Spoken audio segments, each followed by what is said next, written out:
Good morning, YouTube. It is just about 8 a.m. today, Tuesday, the 7th of September. Today is going to be a push day workout. I myself am slightly incapable of doing full days when we're involving the chest and the shoulders and triceps as well. A lot of it causes me a lot of pain and is very strenuous for my shoulder. I haven't mentioned this yet, but I do have a partial tear in my AC joint ligament. I've had that for close to 9 months now, so since January, and it's been nagging on for quite a while. So right now I'm really trying to take it easy, trying to rehab it as much as I can and let it heal. It's not always easy, but I'm doing what I can. Patience is a virtue. But we won't let that stop us. So what I'm going to do today is I'm going to go to the gym with Adam after I go do my little workout, and I'm going to take you guys through the push day that I'm going to have Adam do. I'm going to try to explain to you guys what I'm having him do, why I'm having it do it, and the sets, the reps, and explain to you the logic behind that. Hopefully you guys can learn something and be entertained at the same time. So right now, like I said, it's about 8 a.m. I haven't showered yet and I haven't eaten yet, so I'm gonna go do that. And then I'll be back to you guys in a bit. Alright, let's see.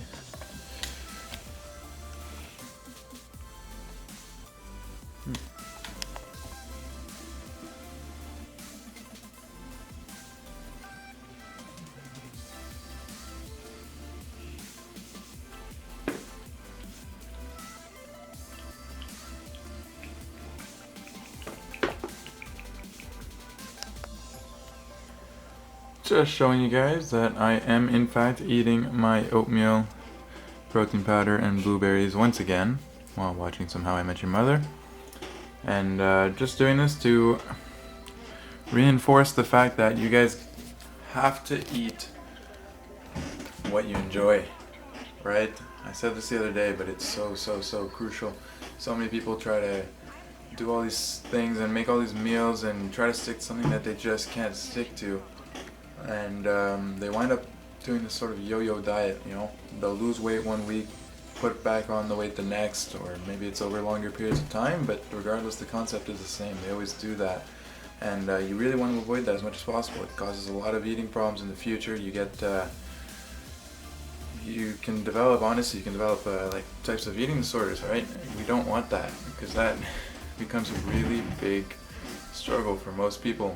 I know I have had that issue in the past, and I still fight it. But how do I keep it at bay? I stay consistent as much as I can with the things I eat. Right? I'm not saying I have oatmeal 100% of the days, but I know that it's an easy go-to for me, so I do get it probably 99% of the days, and that's really what it's about. Alright, YouTube, we're back. I'm just sitting outside my favorite place in the world, waiting to go in. My buddy should be here any second now. Like I said, I'm going to go inside first. I'm going to train my chest, my shoulders, my triceps. I'm going to make it a light day. Probably just a lot of volume until my shoulders starts to flare up a little bit. Then I'm going to call it a day. And then we'll be training Adam, and I'll be taking you guys through his workout and trying to give you guys as much explanation for it as I can. I'm hoping the gym is kind of empty so that there's not too much interruption, but if there is, so be it. We'll work through it, and that's it. So I'll see you guys in there. Let's come back for the car. Forgot the most important part. Don't we just love living in these COVID days?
Okay, so first we're going to start him off with some rotator cuff exercises. Get those warmed up so that way he can have some proper stability when he's trying to perform some bench press later on.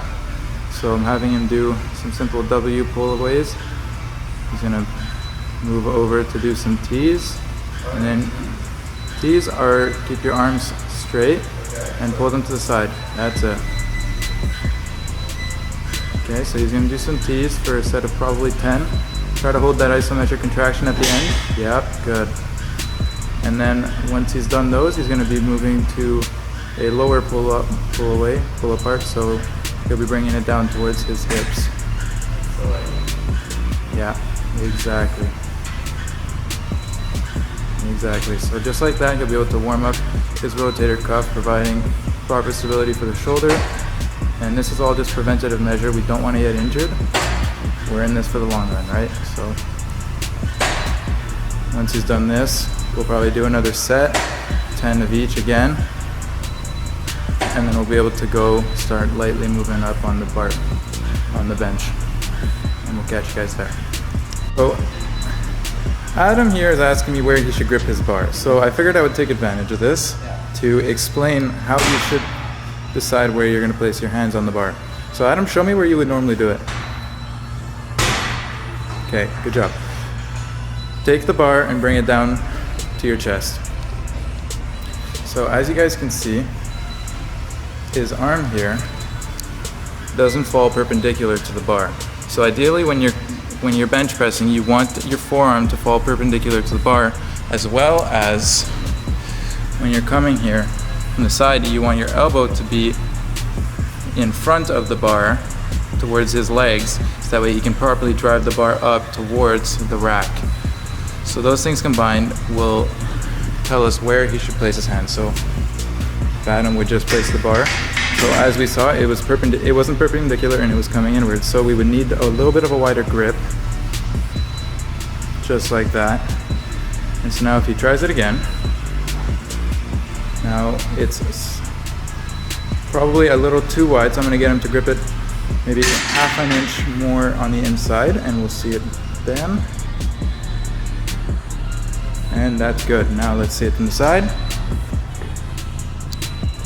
As you can see, elbow falls in front of the bar, and if he drives it up back towards the rack, you'll be able to push with much more force, and it'll be way safer for the entirety of his upper body. So now we're just going to get him to warm up with the bar. Today's a big volume day. We're going to be doing 5 sets of 10. Nice and slow, buddy. Feel out the movement. Good. Remember, proper bar path, push it back towards the rack. Boom. You want it to fall back over your shoulders. Good.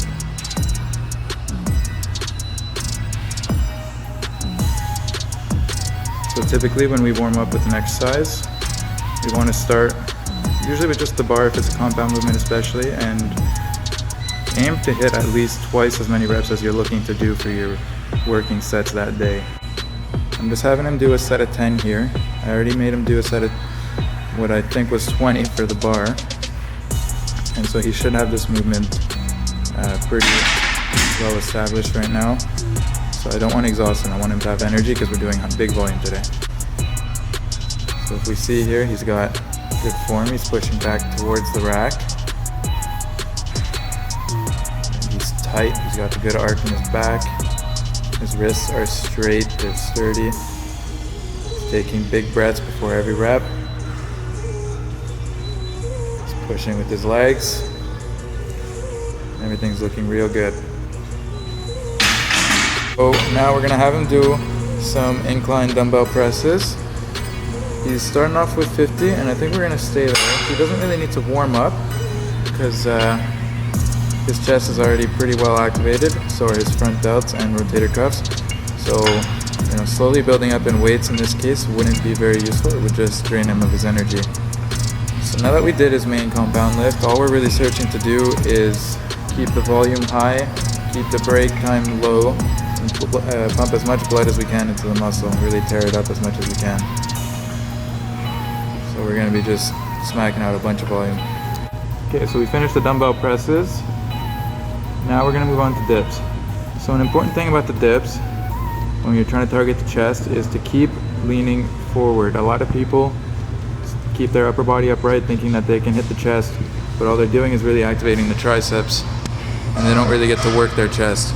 They get no stretch on it, nor do they get any pump in it. Getting the full stretch here. We're not going to cross it over. It's not too necessary to cross the midline. We're getting enough here if he just squeezes. Oh, okay, he wants to cross it over. That's okay. There's no harm done. So really, cable flies are just great for getting a full stretch of the chest and burning them out. After this, we're going to be moving into some super and giant sets for the shoulders and triceps. Okay, so we're going to move on to some seated shoulder presses with dumbbells. What I'm having him do is a triple drop set, but we're not dropping by a crazy amount of weight. We're going to drop by 5 pounds each time, and I'm going to have him do this for 2 or 3 sets depending on how fatigued he is afterwards. So he's going to go to failure on 40, or yeah, he's got 40, then he's going to go to failure on 35, and then failure on 30. This is really going to permit him to go beyond failure.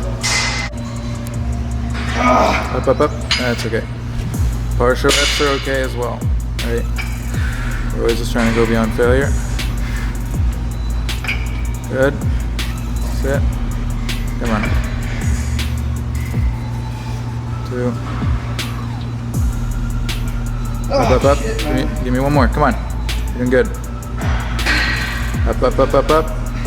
Good stuff. Beauty.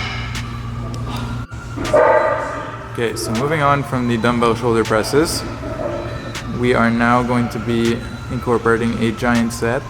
We're keeping the weights light and just aiming for some high volume. Again, just trying to pump as much blood as we can into the muscles and really just trying to promote as much hypertrophy as we can. So he's going to start with some lateral raises, and we're doing this all free weight. And then once he's done those, he's going to move on to some rear delt flies right away. Remember, you're going to keep the pronated grip, that's it. And you're really just trying to squeeze the rear delt.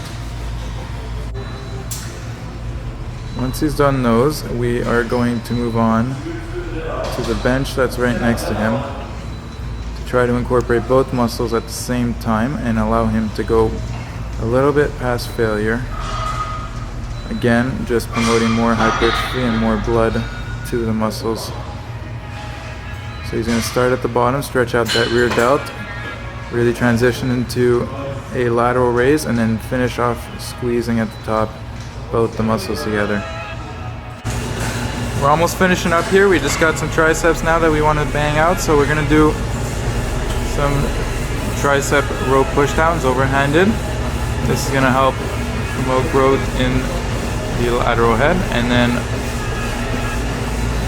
we're going to move on to some reverse pushdowns with that bar right there, promote some hypertrophy gains in the medial head of the tricep.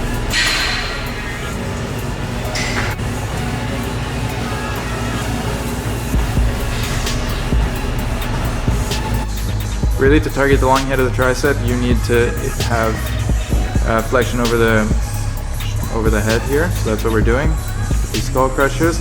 And then as soon as he fails with these, I'm going to have him bring the bar in front of his body and start to really burn out the rest of his triceps with some close grip bench press.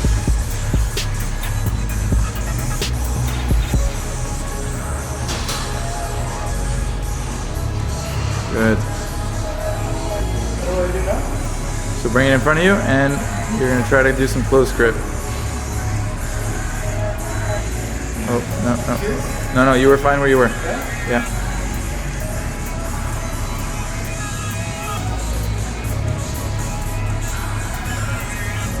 Good. So the idea now is really not to target the chest when we're doing this, though it will get recruited. That's completely normal. We really are just trying to burn out most of the medial head, but all 3 tricep heads right now. Alright guys, I just got home from the gym, had a great training with Dylan, had a good session with Adam. We went through quite a bit of exercises today, and we made it quite heavy for him. But that's okay, he seemed like he had fun. He was pretty tired towards the end, so I think it all went pretty well. I had to take some time to go over some form and make sure that he was doing things properly, because there were some things that were new to him.